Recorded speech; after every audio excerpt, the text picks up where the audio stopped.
नमस्कार मित्रांनो, मैत्रिणींनो. जेव्हा जेव्हा मार्केट डाऊन असतं आणि टिपिकली 1-2 वर्ष मार्केट जेव्हा डाऊन असतं, 1 ते 1.5 वर्ष किंवा 2 वर्ष, तेव्हा तेव्हा नवीन कुठला तरी अभ्यास करायला तुम्ही घेऊ शकता. ओके, त्याच्यापैकीच एकदा मी काय केलं तर सनातन संस्कृती, ओके, याविषयी अभ्यास केला. Okay, that was in maybe 11-12च्या सुमारास. ओके, आणि सनातन संस्कृती किती ग्रेट आहे आपली त्याच्याबद्दल अभ्यास केला. त्याच्याबद्दल बरीच पुस्तकं आहेत. ते प्रजापती नावाचा एक माणूस आहे, त्यांनी पुस्तकं लिहिली. यंग माणूस आहे आणि त्यांनी तिथे गुरुकुल पण काढलेले आहेत ऑल ओव्हर इंडिया, राजस्थानमध्ये जास्तीत जास्त. तर हे ह्याच्यावर एक पुस्तक आहे, सनातन संस्कृती. टाईप करा तुम्हाला गुगलमध्ये आणि you will get to know about following things, की बेसिक्स ऑफ सोल. ओके, म्हणजे आत्मा आणि जीव याच्याबद्दल बेसिक्स काय ते सांगतात. बेसिक्स ऑफ गॉड, ईश्वर, परमात्मा आणि भगवान.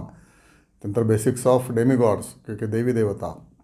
बेसिक्स ऑफ नेचर, प्रकृती. आणि त्याच्यानंतर basics of yoga, dharma, okay, karma. आपण म्हणतो ना, धर्म, कर्म, काम, मोक्ष. ओके, कॉस्मॉस, ब्रह्मांड, बेसिक्स ऑफ ब्रह्मांड, त्याला किती महत्त्व आहे आणि ते काय exactly. Okay, the basics of kaal, timing is so important. आणि टाईम इज सो इम्पॉर्टंट. तुमचा वेळ नाही आहे सध्या, तुमची वेळ आलेली नाही, त्यामुळे तुम्हाला सक्सेस नाही. वेळ आली की तुम्हाला सक्सेस येईल. आपली जी काय म्हणायचं पत्रिका असते. ओके, बऱ्याचदा आपण पत्रिकेवर विश्वास ठेवतो, काही लोक ठेवत नाहीत, पण पत्रिका म्हणजे काय. Okay, all that thing. त्याच्यानंतर शास्त्र. ओके, बेसिक्स ऑफ शास्त्र, म्हणजे आपले जे संस्कृती शास्त्रापासून निर्माण झाली. ओके, जे आत्ता आपल्याला अमेरिकन लोक सांगतात ते आपल्याकडूनच त्यांनी नेलं तिकडे, किंवा इंग्लिश लोक सांगतात आपल्याकडूनच त्यांनी तिकडे नेलं, जे आपल्या ऋषीमुनींनी सांगितलेलं होतं. आणि आपल्याला इथे सनातन संस्कृतीमध्ये लिहिलेलं आहे. Okay, it is in black and white, पण आपण त्याच्याकडे दुर्लक्ष केलं.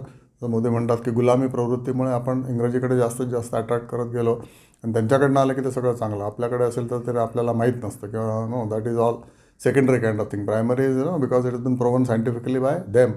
आपल्या पण लोकांनी प्रयोग करूनच ते सिद्ध केलेलं असणार, त्याशिवाय ते काम केलेलं नाही त्यांनी त्याच्यामध्ये. आणि Sanatan Sanskriti is the final outcome of all this things. Okay, ज्याच्यामध्ये soul, God, demigods, nature, yoga, dharma, okay, karma, cosmos, okay, त्याचे सगळे इम्पॅक्ट्स, टाईम, त्याप्रमाणे टाईम येतो, आणि शास्त्राज, ते सगळं मिळून मग सनातन संस्कृती आहे. खूप इंटरेस्टिंग पुस्तकं आहे, आणि त्याच्यामधून मला बराच बोध झाला. आणि बऱ्याचशा गोष्टी ज्या आपल्याला इंजिनिअरिंगमध्ये जे आपण अभ्यास करतो त्या कशा रिलेट करायच्या आपल्याला ते लगेच कळतं. आणि आपले पूर्वज प्रचंड श्रीमंत होते ज्ञानामध्ये, आणि त्यांनी लिहून ठेवलेलं आहे. पण आपल्याकडे जे ब्रिटिशांनी राज्य केलं त्यांनी ते सगळं ज्ञान नष्ट केलं, आणि पुढच्या पिढीला, म्हणजे आमच्या पिढीला, आमच्या वडिलांना माहिती होतं हे सगळं, पण आमच्या पिढीला ते काहीच मिळालं नाही. ते तर परत रिक्युपरेट करण्यासाठी तुम्ही ही पुस्तकं वाचा. आणि जेव्हा जेव्हा मार्केट डाऊन असतं तेव्हा मार्केट उघडण्याची काहीच जरूर नसते.